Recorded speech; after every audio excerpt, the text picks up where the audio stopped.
سلام بچه‌ها، به چنل میس شری خوش اومدین. امروز میخوام 0 تا 100 نحوه دریافت UID چنل یوتیوبتون و دریافت جوایز ویژه از بازی رو که شامل توکن میشه براتون کامل شرح بدم. اولین قدم ساخت یه چنل یوتیوب مرتبط با همین گیمه. هر چیز متفرقه دیگه‌ای بهشون بدین ادمینا حتی نگاش هم نمی‌کنن، پس حواستون باشه.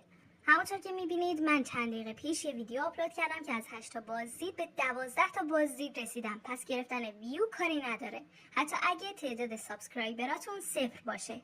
تو مرحله بعد رو گزینه شبیه به مداد کلیک میکنین تا بتونین وارد این بخش بشین. بعد از وارد شدن رو جایی که علامت زدم کلیک میکنین تا کپی بشه و با استفاده از اون بتونین آیدی چنل یوتیوبتون رو پیدا کنین.